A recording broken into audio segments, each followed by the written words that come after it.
Good morning, strong people of the Shield Wall Nation. This is your daily report for July the 8th, 2020. Now, let's go over some little COVID data here. The global cases are 11,896,701, with active cases of 4,523,677.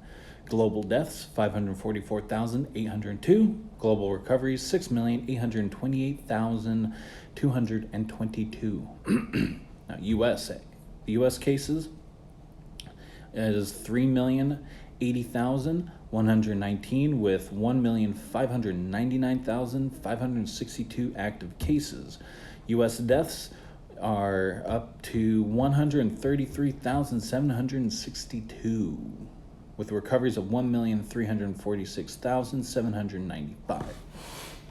That being said, the PPE supply is getting low. We're feeling it in hospitals, in stores. You can't get your own. It's hard to get your own. Hospitals are having a hard time supplying their own PPE, i.e. gowns, gloves, and masks.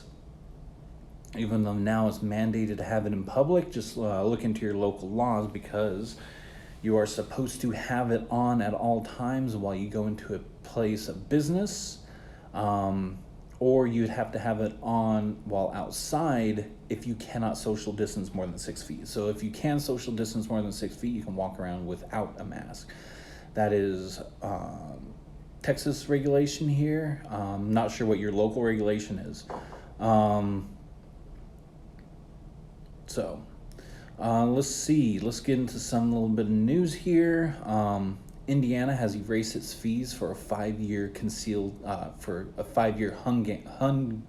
handgun license. The Republican state representative Smaltz said removing financial barriers to someone being able to exercise their Second Amendment right is very important. Also, Georgia's National Guard is being deployed again after the shootings over the weekend in Atlanta.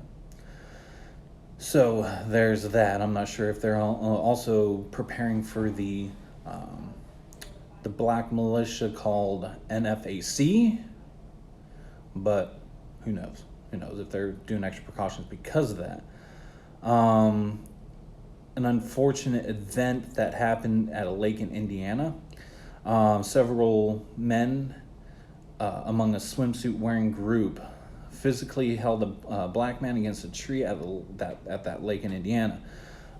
Bystanders, however, intervened. The victim had claimed it was racially motivated lynching attempt. Information is inconsistent, conflicting, or lacking altogether, so the reality of the situation is still unknown. During a rally about the event, a vehicle struck at least 2 of the protesters. So there are stupid people out there doing stupid things to innocent people.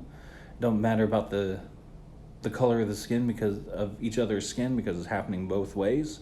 So regardless of that kind of situation, it is ugly and it is inconceivable. Shouldn't happen. Let's see. Canadian BLM leader Yusra Khogali. I know I'm slaughtering the name. I'm sorry. Deletes resurfaced social media posts that claim white skin is subhuman, and that black people simply through their dominant genes can literally wipe out the white race if we had the power to. Kind of contradictory. That white people are subhuman, that therefore means black people aren't. But if the black people had the power to, they would wipe them out. I mean, technically, you should have the power if you're not so human, right? She also responded with, all I have done is use a turn of phrase, a rhetorical flourish, to voice my frustration and dared to be a person calling for justice. It is often ignored that the element of Black Lives Matter movement is, there's always a good, bad on each side. Yes, I understand that there's some BLMs that are actually good and they're really marching and protesting for their right. However, there's the bad side of BLM, which are protesting and rioting and killing their own and killing everyone in the name of Black Lives Matter, and don't really understand that their rhetoric and their comments on that side is borderline, or if not, into the black supremacists. Now, that I don't care if it's black supremacists, white supremacists, brown supremacists, yellow, red, white, and blue, whatever the heck. Any sort of supremacy of a skin color is bad and shouldn't happen. I'm 100% against racism, supremacy, anything. So I mean, at this point, be careful who you associate yourself with. If you associate yourself with a Black Lives Matter group, make sure you know everyone in that group, and you go protest with your 20 people. You know those 20 people, and anyone else come along, denounce them. Even if they say they're BLM, denounce them. Because guess what? Those people that come along could be the ones that start something and make your group look bad. That same goes for everyone. A black militia, white militia, a militia of mixed people. Make sure you know your people, make sure they join, and you know who they are before you go out and you do your peaceful protest, because then you don't want those shit starters to completely denounce and degrade your group. So there is this crime ethic, a revolutionary think tank, praised this year's significant levels of social unrest.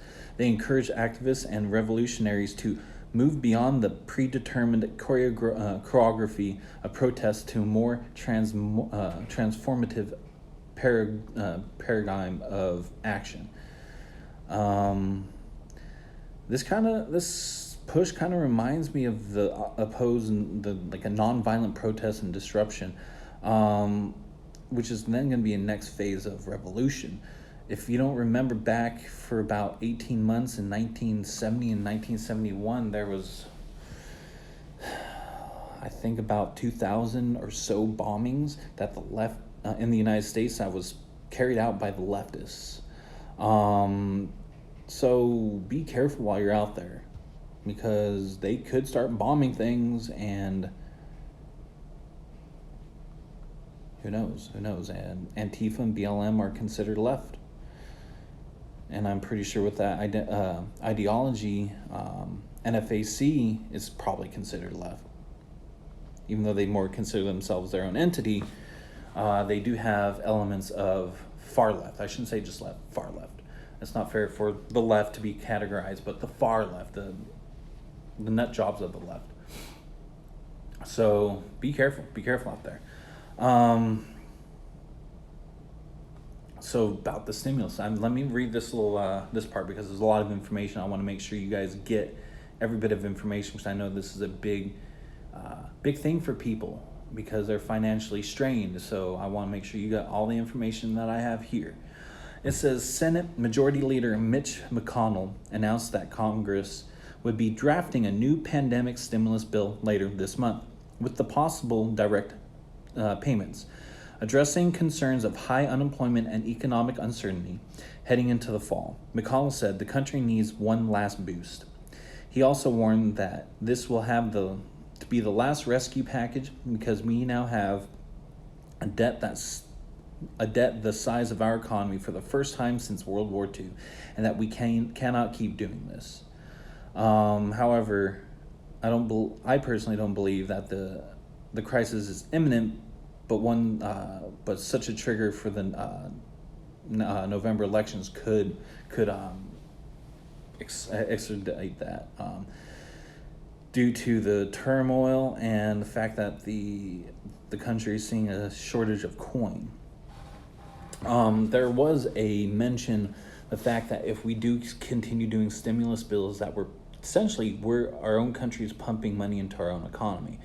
That in which can deflate the value of our dollar, which then could send us into a recession or possibly even a Great Depression. So I think that's why they're doing one more stimulus package, just so we're not overinflating our own economy, and then we can actually recover a little bit easier, or at least the crash won't be so hard. That's why they mentioned back in World War II the economy was so bad. Also, what happened in World War II was essentially part of the Great Depression. So we don't want to go back to that. I know a lot of people kind of don't care just because they want they need money, they need to pay their bills, so at that time they don't care, but at the same time it's going to hurt you in the long run regardless. Are you prepared to have no food on the shelves for months? Are you prepared to lose your job again or still because now the economy is completely crashed?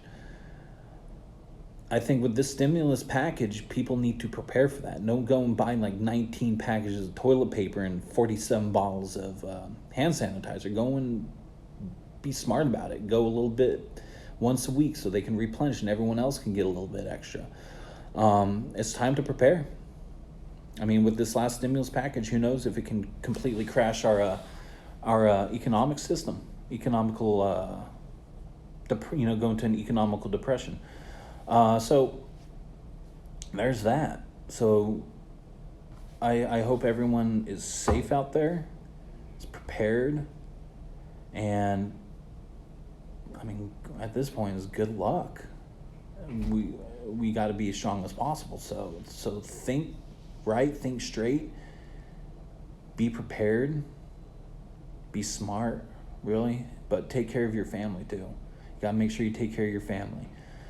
So without further ado, I'm going to end this daily report, and I hope this helped you out and got you guys a little bit of information of what's going on.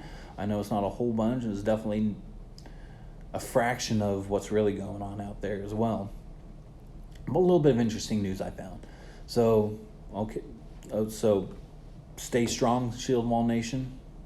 Take care of each other, take care of your family, and your neighbors, your community, and have a great day.